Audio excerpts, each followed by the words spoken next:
20 रुपयाची किंमत ही लाखापेक्षा पण जास्त असते, कशी ती मी पुढं सांगते. त्याआधी पहा, वरदच्या गणादादांनी त्याच्यासाठी ना आंबा दिलेला होता. तर ह्या उन्हाळ्यातला हा पहिला आंबा होता वरदचा.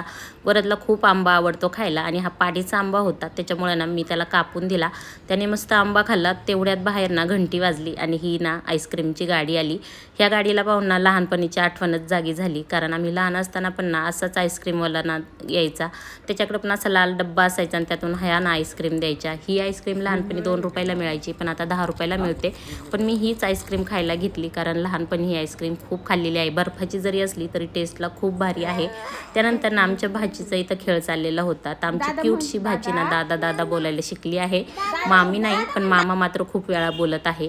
तर आजीला आणि पप्पाला इथं वरदने कामालाच लावलं होतं. घरचं हे नारळ पाणी होतं, त्यातलं ना पाणी वरदला पिण्यासाठी दिलं. तर आता आम्हाला निघायचं होतं पुण्याला जायला, त्यासाठी ना आम्ही निघालो होतो. तेवढ्यात आजोबाबांनी ना वरदला आवाज दिला आणि वरदच्या हातात ना ही नोट दिली. मी म्हटलं ना 20 रुपयाला लाख रुपयापेक्षा जास्त किंमत असते. कशी? तर ती अशी. यामध्ये ना ह्या 20 रुपयाच्या नोटीमध्ये आजोबाबाचं प्रेम आहे.